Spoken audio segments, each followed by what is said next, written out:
नमस्कार मंडळी, स्वागत आहे तुमचं माझ्या चॅनल मराठी ब्लॉगर दीपालीवर। तर काल रात्रीपासून म्हणजे रात्रीचे 1 वाजतापासून आमची इथली आहे ना लाईट गेलेली आहे, अजून आलेली नाही आहे। आता सकाळचे 10:30 होत आहेत, अजून पण आलेली नाही आहे। तर गरमीने इतकी म्हणजे कसतरीच होत आहे आणि बाहेर हवा पण नाही आहे। काल रात्रीना म्हणजे हवा सुरू झाली होती, पाऊस पण आला होता। तर चला आता आमची तयारी झालेली आहे आणि आम्ही कुठे जातो हे पण तुम्हाला सांगून देतो। आम्ही चाललेलो आहे दोनदला। आधी ॲक्च्युली दोनद गाव आहे, हे अकोल्याच्या पुढे आहे।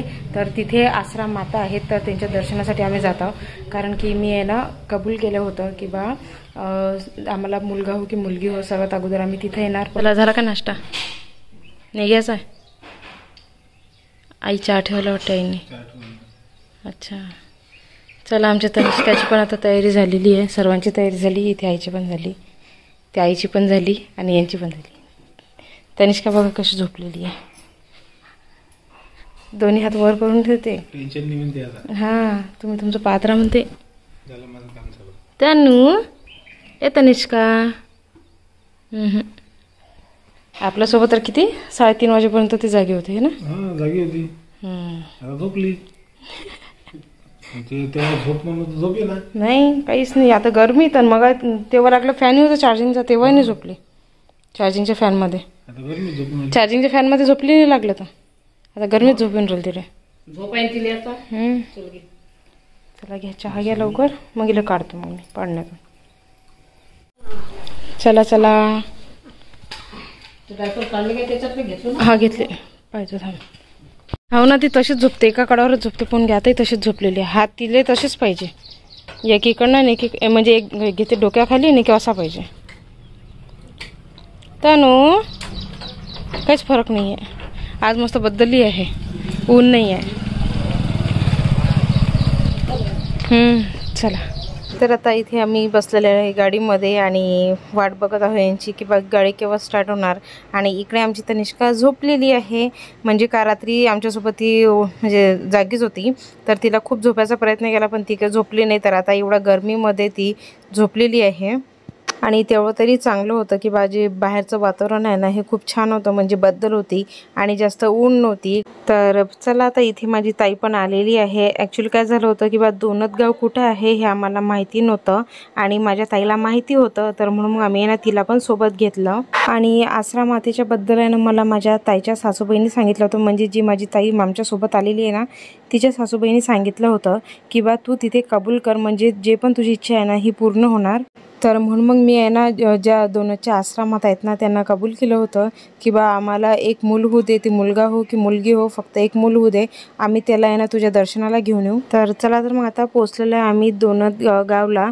ॲक्च्युली ते जे दोनद गाव आहे ना हे अकोल्यावरून 20 की 25 किलोमीटरवर आहे आणि इतकं सुंदर मंदिर आहे हे आम्हाला माहिती पण नव्हतं। ॲक्च्युली आम्ही ना इथे फर्स्ट टाईम आलेलो आहो आणि खूप मोठं मंदिर आहे आणि मंदिराच्या बाजूला ना खूप मोठी अशी नदी पण आहे आणि या मंदिरमध्ये आहे ना इतकी गर्दी होती, कारण की ताईंनी सांगितलं होतं की बा या मंदिरमध्ये आहे ना आपण जे पण कबूल करतो ना ते पूर्ण होत असते आणि आम्ही जे कबूल केलं होतं ते देवी माताने आम्हाला दिलं। म्हणून मग आता आम्ही आहे ना नवस फेडायला इथं आलेलो आहो। तसं तर आम्ही आहे ना खूप साऱ्या देवांना आहे ना नवस बोललेला आहो की बा आम्हाला एक मूल होऊ दे, आम्ही त्या मुलाला घेऊन तुमच्या दर्शनाला येऊ। पण आता कसं आहे, आमचं जे बाळ आहे ना हे खूप छोटं आहे, पण आमची तनिष्का जेव्हा 1 वर्षाची होणार ना त्याच्यानंतर मग आम्ही ज्या ज्या देवांना कबूल केलेलं आहे ना त्या सर्व देवांवर जाऊन येऊ। तर आम्ही जेव्हा घरून निघालो होतो ना तेव्हा बाहेर आहे ना इतकी बदल होती, असं म्हणजे वाटलं नव्हतं की बा इकडे आल्यानंतर इतकी ऊन असणार, पण इथे आहे ना आल्यानंतर इतकी ऊन होती। बेरा पायावर मस्त पाणी घेत राहा, जाऊ दे कुंकू लावून द्यायचा मग चालते। ते आता ऊन किती आहे मग हां पोचलेलो आता आम्ही दोनदच्या आश्रमातेवर आणि खूप मोठं मंदिर आहे आणि इथे आम्ही आहे ना फर्स्ट टाईम आलेलो आहो। ॲक्च्युली इथलं मी आहे ना माझ्या मुलासाठी कबूल केलं होतं, म्हणजे मला जे पण बाळ होणार त्याच्यासाठी। तर ते आता नवस फेडायला आम्ही इथे आलेलो आहो।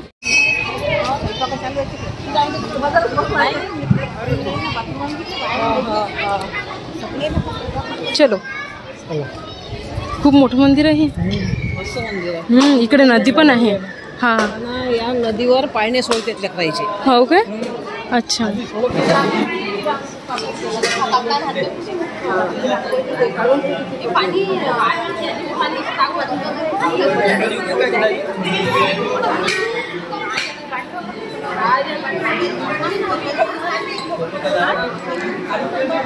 नाही कपडे घालून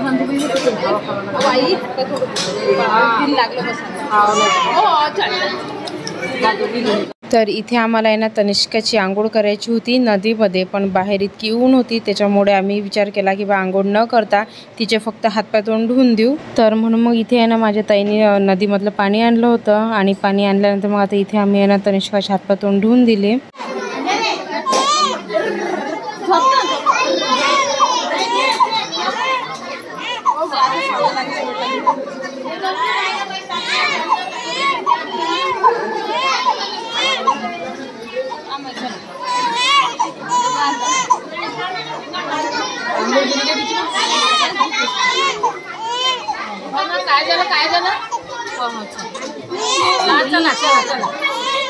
तर अगोदर आम्ही आहे ना नदीच्या पाण्याने ना हातपाय तोंड वगैरे सर्व धुवून घेतलं. त्याच्यानंतर आता इथे माझी जी ताई आहे ना हे सर्व नैवेद्य काढून घेत आहे, कारण की आश्रमाताला आहे ना दही भाताचं बोनं दाखवत असतात. तर म्हणून मग आता इथे सर्व ते ताट वगैरे काढून घेत आहे. तर आता माझी ताई देवी मातेचं ताट तयार करेपर्यंत दुसरीकडे मी आहे ना ओटी पण तयार करून घेते. आणि ओटीचं सामान आम्ही आहे ना सर्व घरूनच आणलं होतं, कारण की कसं आहे आम्ही दोनदला फर्स्ट टाईम आलेला आहोत, तर असं माहिती नव्हतं की बा तिथे दुकान आहेत नाही आहेत. तर म्हणून मग आम्ही आहे ना सर्व जे सामान आहे ना हे घरूनच आणलं. तर इथे मी आहे ना माझ्या ताईला विचारू सर्व म्हणजे करत आहे, कारण की कसं आहे आम्हाला इथलं काहीच माहीत नव्हतं. आणि माझ्या ताईच्या सासूबाईंनी म्हणजे जे सामान आम्हाला सांगितलं होतं ना ते सर्व आम्ही इथे आणून घेतलं होतं. आणि कसं करावं लागते हे माझ्या ताईच्या सासूबाईंनी आहे ना तिला सांगितलं होतं. तर म्हणून मग मी आहे ना आता इथे सर्व तिला विचारूच करत आहे.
तर अगोदर ज्या आश्रमातेची आम्ही पूजा केली ना, त्याच आश्रमाता इकडे पण आहेत. कारण की कसं आहे, जे मोठं मंदिर आहे ना, जे मी तुम्हाला आधी दाखवलं, तिथे खूप गर्दी होती आणि तिथे आहे ना नैवेद्य वगैरे ठेवणं अजिबात चालत नाही. पण म्हणून मग त्यांनी काय केलं माहिती आहे का, की मोठ्या मंदिराच्या बाजूलाच आहे ना एक छोटं मंदिर बनवलेलं आहे आणि आश्रमातेचं, आणि तशाच आश्रमात आहेत ना इथे बसवलेले आहेत. तर इथे सर्वजण आहेत ना, म्हणजे ज्यांनी जे कबूल केलेलं आहे ना, ते सर्वजण इथे येतात आणि इथे मग ते नैवेद्य दिवे वगैरे लावतात. कारण की जे मोठं मंदिर आहे ना, त्या मोठ्या मंदिरमध्ये आहे ना खूप सारी गर्दी असते. त्याच्यामुळे आहे ना ते तिथे काहीच करू देत नाही. फक्त तिथे आम्ही वटी भरली आणि नैवेद्य वगैरे घेऊन मग इकडच्या मंदिरमध्ये आलो. आणि दुधाचे जे मापलं होते ना, ते पण इकडेच आणले, कारण की तिथे आम्हाला काहीच नव्हतं सांगितलं ठेवायला.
चला तर मग फ्रेंड्स, आता आश्रमाता देवीचे आहेत ना दर्शन पण झाले आणि लवकर पूजा पण करून घेतली आणि खूप छान वाटलं इथे येऊन. कारण की इथे आम्ही फर्स्ट टाईम आलेलो आहोत, तर खूप छान वाटत होतं. तर आता सर्व पूजा वगैरे झालेली आहे. आता निघत आहोत आम्ही घरी जाण्यासाठी. तर जेव्हा आम्ही घरून निघालो होतो ना, तेव्हा इतकी काही ऊन नव्हती, पण इथं आल्यानंतर इतकी ऊन होती आणि गरमी पण आहे ना खूप होती. तर जेव्हा आम्ही घरून निघालो होतो ना, तेव्हा फक्त यांनी नाश्ता केला होता आणि असं वाटलं होतं की बा आम्ही कुठंतरी आणखी नाश्ता करू, पण कशाचं खूप घाई होती म्हणून मग कुठंच नाश्ता करणं झाला. तर म्हणून मग आता आम्ही आहे ना अकोल्याला आल्यानंतर अगोदर या सर्वांनी आहे ना जेवण केले. चला तर मग फ्रेंड्स, आम्ही आहे ना खूप वेळचं घरी पोहोचलो, पण घरी पोहोचल्यानंतर त्याने इतकं थकलो होतो की शूट करण्याची पण इच्छा होत नव्हती. त्याच्यामुळे मग घरी आल्यानंतर त्यांना हातपाय तोंड वगैरे धुतले आणि आम्ही सर्वांनी आराम केला. सर्वांनी आराम केल्यानंतर मग संध्याकाळी सर्वांनी जेवण वगैरे केलं. आता मी आहे माझ्या रूममध्ये आणि दुसरीकडे चालू आहे तनिष्काची मालिश करणं, कारण की ना तनिष्का खूप थकली होती. त्याच्यामुळे मग आई आता तिची मालिश करून देते. चला आता मग फ्रेंड्स, भेटूया अशाच पुढच्या छानशा ब्लॉगमध्ये. तिथपर्यंत बाय बाय.